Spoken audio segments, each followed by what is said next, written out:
Assalamualaikum warahmatullahi wabarakatuh dan selamat tengah malam. Nama aku Syami Gama.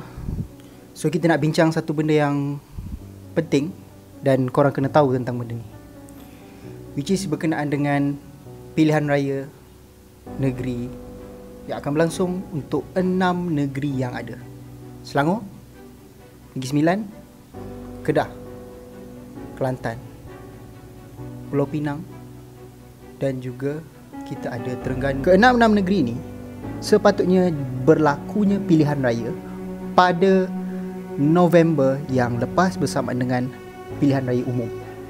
Tetapi apa yang terjadi adalah disebabkan keenam-enam negeri ini masih lagi belum cukup matang untuk Dewan Undangan Negeri masing-masing dibubarkan, ke semua enam negeri ini menteri besarnya ambil keputusan untuk dibubarkan pada selepas PRU umum yang lain.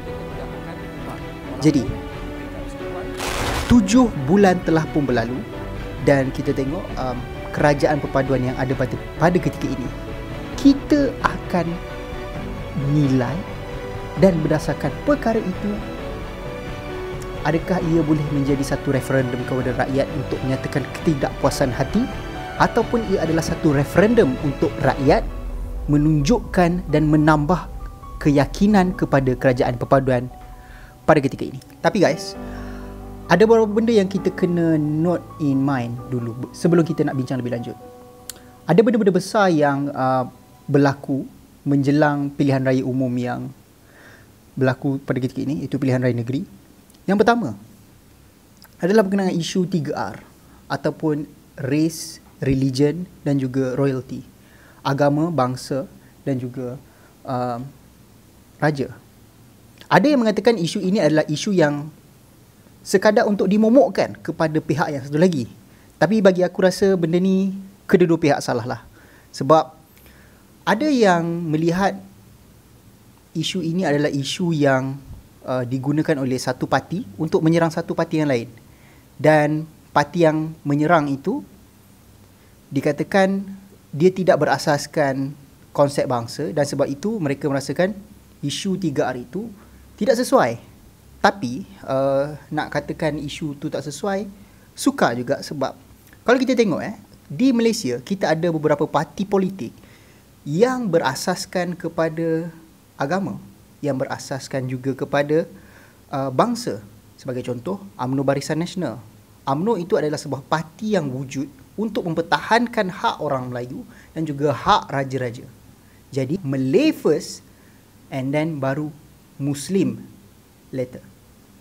Itu fakta. Kemudian kita ada Parti Islam Malaysia, which is PAS, yang meletakkan agama Islam sebagai yang pertama di dalam asas perjuangan parti mereka. So, they are Muslim first, then Malay. Kita ada pula parti yang baharu, iaitu Parti Peribumi Bersatu Malaysia, ataupun ini kita kata sebagai kopi ori kepada UMNO. Tetapi parti ini masih lagi kekal menggunakan prinsip politik etnik ataupun politik bangsa, iaitu bangsa Melayu dan juga agama Islam. Dan kemudian kita ada Parti Amanah Negara atau PAN. Parti ini adalah parti pecahan ataupun splinter parti kepada Parti PAS.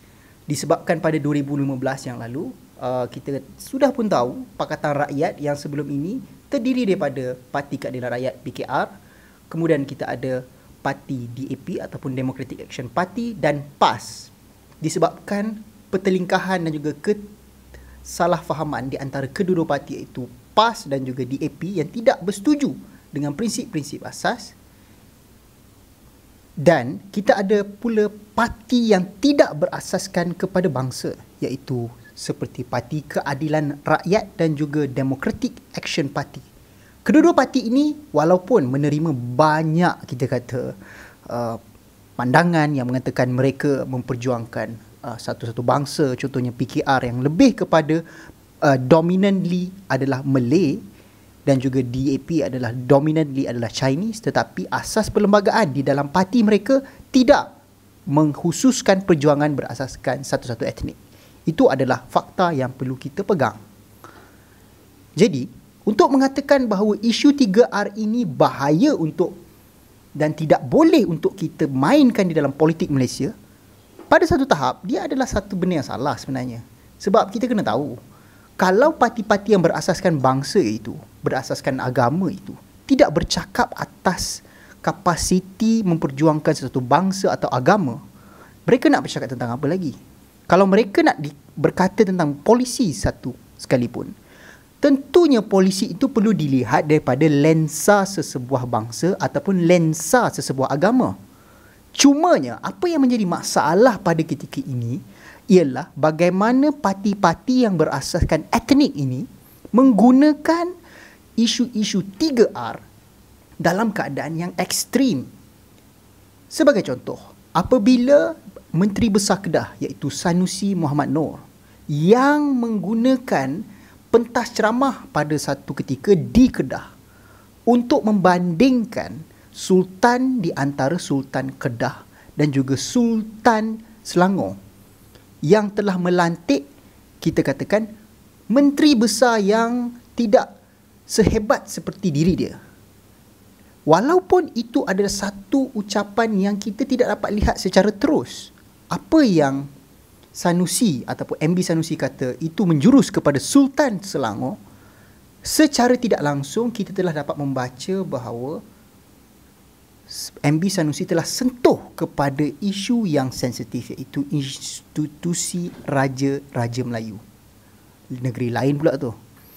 Jadi, kemudian beberapa hari selepas itu ataupun beberapa ketika selepas itu, wujud pula satu ucapan daripada pemimpin parti DAP, iaitu Lim Guan Eng, yang keluar di pentas ceramah juga dan mengatakan jika ingin membenarkan parti PAS dan Perikatan Nasional mentadbir negeri-negeri Kelantan, wat-wat ataupun pusat peribadat Hindu dan sebagainya akan dirobohkan jika mereka ataupun Perikatan Nasional dibenarkan untuk mentadbir.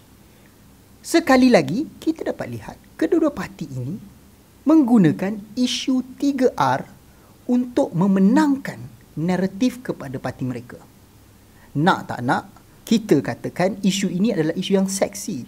Isu ini adalah isu yang akan mencetuskan emosi dan tidak akan mencetuskan rasional dari hati. Itulah penting pada ketika ini untuk kita faham sebagai anak muda. Bukan untuk melihat sesuatu isu di dalam politik Malaysia pada ketika ini sebagai sesuatu benda yang akan kita tepuk tangan dan kita ejek-ejekkan. Tetapi undi yang akan kita buang pada 12 Ogos nanti akan menentukan 5 tahun ke hadapan bagaimana masa depan kita. Walaupun dalam konteks negeri, ia akan melibatkan masa depan kita dalam kita nak melaksanakan atau menjalankan kehidupan seharian kita. Ini adalah sesuatu yang penting.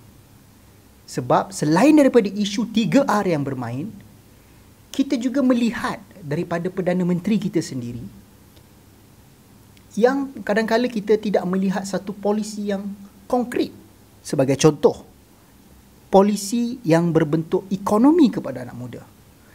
Polisi yang akan mengembalikan defisit sosial ataupun defisit kepercayaan anak muda yang telah pun jatuh kepada ahli politik kerana tidak mampu untuk berjuang kepada anak muda.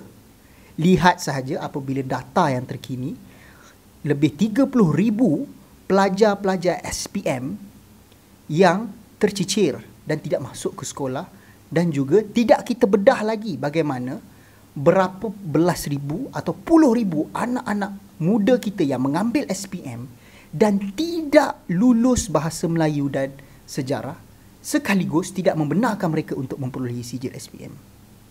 Perikatan Nasional menawarkan PN Best ataupun bersih dan stabil.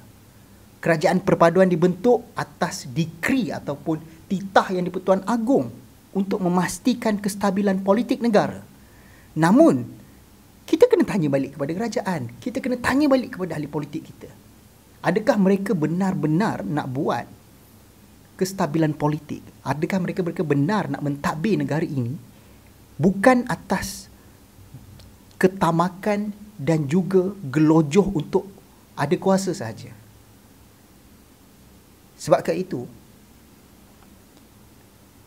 saya nak bincang satu benda yang sangat ringkas, iaitu bagaimana anak muda mempunyai kuasa untuk mengundi. Anda kena keluar mengundi. PRU 15 yang lalu pada November 2022, anda telah membuktikan, ya, koranglah, anda yang tengah melihat ni, dah membuktikan bagaimana politik di Malaysia tidak akan kekal kepada satu parti politik sahaja. Undi anak muda yang mewakili lebih daripada 29 ataupun hampir 30% mengundi pada November lalu, dan kita dapat lihat terutama sekali undi 18 telah mengundi kepada Parti Perikatan Nasional. Nak tidak nak, kita kena akur kepada keputusan yang dibuat. Walaupun ahli-ahli politik ingat korang yang undi 18 ni akan mengundi Parti Pakatan Harapan. Tetapi hakikatnya tak. Apatah lagi nak mengundi parti muda. Jadi, sekali lagi, korang semua, aku, kawan-kawan yang lain boleh buat benda yang sama. Berdasarkan akal yang kita ada, belajar tinggi-tinggi, pengalaman yang kau ada kat jalanan, pengalaman yang kau dengar daripada orang-orang, gunakan rasional yang korang ada tu untuk mengundi. Jangan dengar momokan politik yang berdasarkan emosi. Dapat satu maklumat, korang kena fahamkan dahulu informasi yang korang dapat. Buka dulu minda korang untuk memahami hikmah yang terdapat di dalam satu-satu maklumat. Dalam dunia ni, kau kena tahu satu benda. Dia ada benda yang korang akan dapat daripada mana-mana je yang ada. Contoh, korang akan tahu yang sebenarnya di media sosial tu penuh dengan maklumat-maklumat yang tak ada tapisan pun. Ya, tak ada tapisan pun maklumat tu. Jadi, benda pertama yang korang kena buat adalah untuk buka maklumat tu, tapis dulu untuk jadikan maklumat itu berbentuk pengetahuan ataupun knowledge. The second level of information is knowledge. Selepas knowledge, korang tahu dia ada tingkat yang lebih dalam, iaitu wisdom atau hikmah. Apabila sesuatu maklumat itu telah bertukar menjadi hikmah, itu adalah ilmu yang tertinggi, di mana korang telah analisis, korang telah bedah, tanya orang maklumat yang tadi tu, dan akhirnya korang hadirkan dengan pendapat yang ketiga, iaitu pendapat daripada korang punya akal. Dan daripada situ, orang takkan mampu untuk mempengaruhi diri korang. Ada satu kajian yang menunjukkan bahawa undi anak muda yang berada di bandar, khususnya undi 18, dan juga undi anak muda yang berada di luar bandar adalah berbeza dari segi signifikan ataupun kepentingan dia. Daripada data tersebut menunjukkan bahawa satu undi anak muda di kawasan luar bandar adalah sangat-sangat penting, iaitu 10 kali lebih penting daripada undi anak muda di kawasan bandar yang hanya lebih kurang 0.01% sahaja kepentingan dia. Bukan untuk merendahkan kuasa undi anak muda yang berada di bandar, tetapi anda mempunyai peranan yang lebih, iaitu di kawasan bandar. Bukan sahaja anda perlu mengundi, tetapi anda perlu menguasai kuasa mengundi itu dengan menyebarkan maklumat-maklumat yang betul kepada keluarga, rakan yang lain dan juga orang di sekeliling anda. Ya, korang kena buat benda tu. Kalau mungkin undi anak muda di luar bandar itu penting, iaitu kalau seorang tak mengundi, dia akan memberi akibat kepada 10 undi yang hilang. Tetapi, untuk anak muda di kawasan bandar yang tidak mengundi dan tidak memainkan peranan untuk mempengaruhi orang-orang lain untuk mengundi, kuasa atau kepentingan itu ataupun consequences dia adalah sama dengan apa yang kepada anak muda yang tidak mengundi di luar bandar. Itu yang korang kena fikir. Jadi untuk episod yang pertama ini adalah tentang kesedaran. Kesedaran untuk tahu bahawa kalau korang nak mengundi, jangan mengundi ikut parti politik sahaja.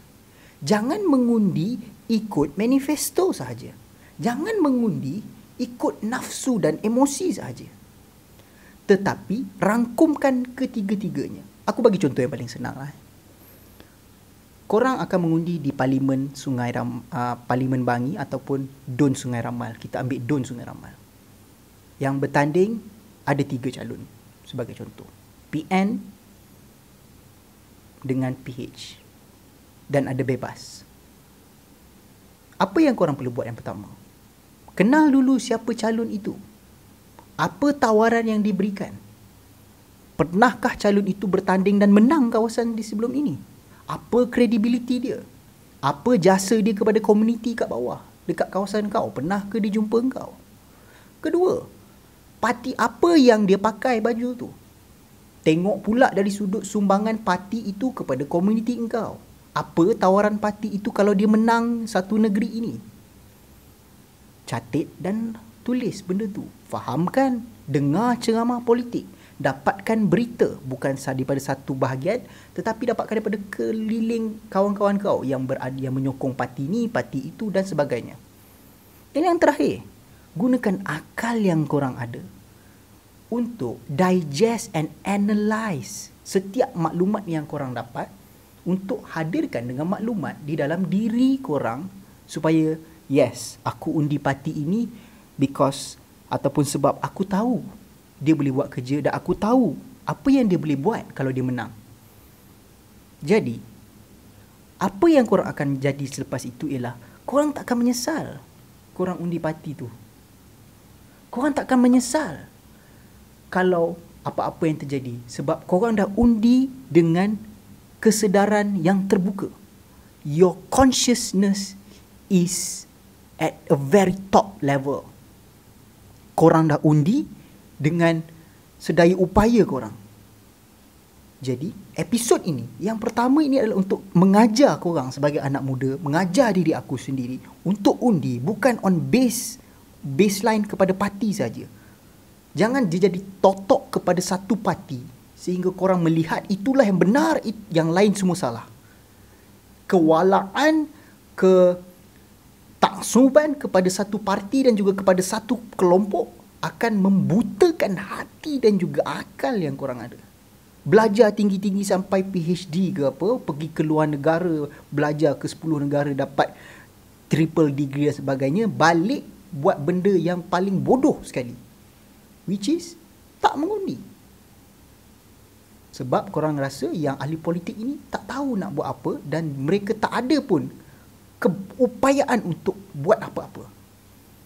So, kalau ada 10 daripada korang yang buat macam ni, akan ada lagi 10 daripada 10 itu, akan ada lagi 10 daripada 10 itu yang akan berfikiran yang sama. Hakikatnya apa yang akan jadi? Negara ini akan kekal berada di tangan-tangan ahli politik yang masih mengamalkan benda yang sama, iaitu politik berdasarkan kuasa dan tidak akan mengambil kepentingan korang sebagai anak muda, dan masa depan negara ini akan kekal tidak stabil. Pandai-pandai korang fikir. Terima kasih kerana mendengar. Ini adalah untuk masa depan kita. Masa depan kita untuk masa depan yang lebih baik. Jumpa lagi.